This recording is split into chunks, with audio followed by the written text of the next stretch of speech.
In February 2020, large-scale violence broke out against Muslims in New Delhi, killing at least 53 people. Trouble began between the Hindu majority and Muslim minority over the controversial Citizens' Law. Some of the most violent protests for weeks in the capital against the Citizen Amendment Law. The mob of Hindu fascists claim India to be for Hindus only, though India has one of the largest Muslim populations in the world. Islam is the second largest religion in India, with 14.2% of the country's population. That's around 201 million Muslims. India is also home to 11% of the world's Muslim population, making it the largest Muslim minority in the world. To understand the current situation of Muslims in India, we want to explore how Islam arrived in India and how both Islam and India were shaped by each other in the subcontinent.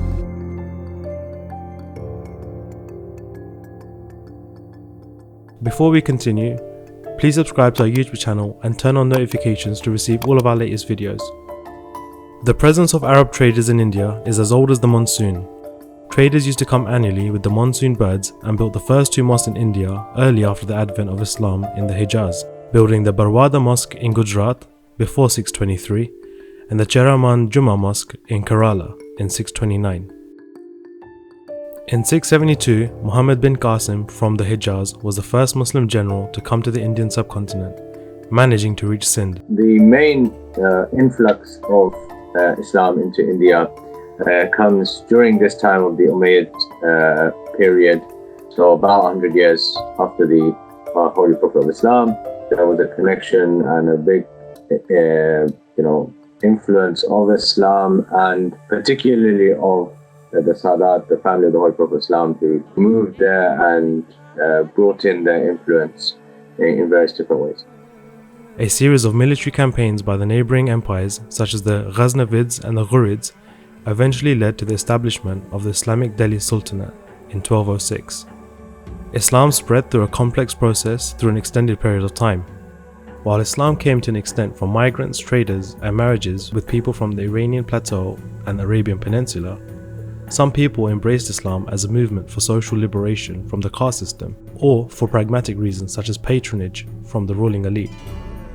Furthermore, Sufis such as Nizamuddin Awliya and Amir Khusrau attracted followers from untouchable communities by bridging the gap between Islam and indigenous traditions through arts such as Qawwali.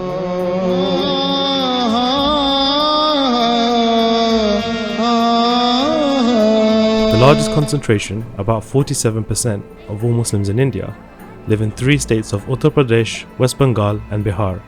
Other communities include Bohras, Khojas, Sufis and the Ahmadiyya community. Under the Delhi Sultanate, between 1206 and 1526 began a synthesis of Indian and Islamic traditions which resulted in the earliest forms of Indo-Islamic architecture and the emergence of a Hindustani language. The period coincided with greater use of mechanical technologies from the Islamic world in the Indian subcontinent, including water-raising wheels with gears and pulleys, paper-making technology and the spinning wheel. The Indian subcontinent also served as a refuge for some Shias escaping persecution from Umayyads, Abbasids, Ayyubis and Ottomans, especially in Sindh. Many settled around Delhi, which Sultanate had a long tradition of attachment with the Ahlul Bayt. Shias make up 13% of India's Muslim population. In the early 16th century, northern India fell against a new generation of Central Asian warriors, which resulted in the Mughal Empire, which lasted between 1526 and 1857. The art that exists in India is inspired by the Mughals and, by extension, Islamic architecture. The cuisine that exists is, most of the food that we have today in India, or that is considered Indian food, goes back somewhere or another to the Mughals. Language, so the Mughals bring Farsi as their language, as the official language of the court, to India and develop Urdu as a language during their time. The empire did not divide or erase local societies it came to rule, but rather balanced and pacified them through new administrative practices and diverse and inclusive ruling elites. The relative peace maintained by the empire during much of the 17th century was a factor of India's economic expansion, resulting in greater patronage of painting, literary forms, textiles and architecture. With Mughal India producing about a quarter of the world's economic and industrial output, it became the world's largest economy in the 17th century, larger than China and Western Europe. Some of the most recognizable landmarks of this era include the Taj Mahal, built in 1653, the twin mosques Jamia Masjid in Delhi, and the Badshahi Mosque in Lahore, 1671. And later, the first Imam Bara was built in 1791 in the city of Lucknow, which became the center of Shia Islam in India. Muslims contributed to a large extent alongside Hindu, Sikh, and other revolutionaries, artists, and intellectuals to the fight against the British rule. Many resisted in non-violent ways, founded parties, while others organized mutinies or participated in armed struggles.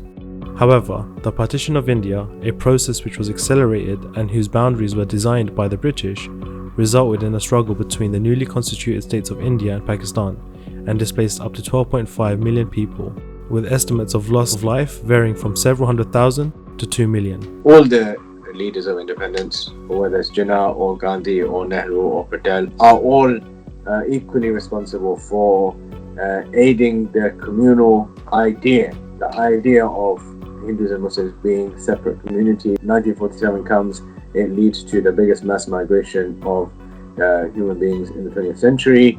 1 million people move from either side of the border to the other side, and violence ensues, which is indiscriminate in reality.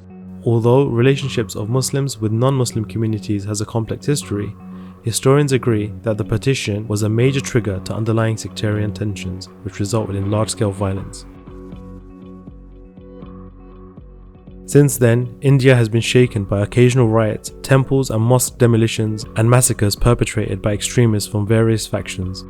Some of the most infamous include the Bombay riots in 1992, in Gujarat in 2002, and in West Bengal and Assam in the decade of 2010. Recently, the BJP Hindu Nationalist Party revoked the limited autonomy of the state of Jammu and Kashmir, cutting off communication lines, taking Kashmiri politicians in custody, and sending military troops. India revoked the special legal status for Kashmir that had been enshrined in its constitution. That ended the region's autonomy, including its ability to enact its laws. The recent Citizenship Amendment Bill proposed by the BJP would give many Hindu, Christian, Sikhs, Jain, Parsi and Buddhist citizens the opportunity to apply for Indian citizenship based on their beliefs, excluding Muslims. Violence that erupted in another part of Delhi over a new citizenship law claiming several casualties. Those opposed to the law believe it discriminates against India's Muslim citizens. इतना है कि अपना हक मांगना चाह रहे हैं जो मांगने का हक नहीं रहा हम किसी चीज़ का विरोध यहाँ नहीं कर सकते चाहे हम पर कितना ही जुल्म हो जाए उसको सहते रहो मर जाओ ज़मीन में धंस जाओ लेकिन कुछ मत बोलो. For more content like this, please make sure you subscribe to our YouTube channel and turn on notifications so you never miss a video from the Muslim Vibe.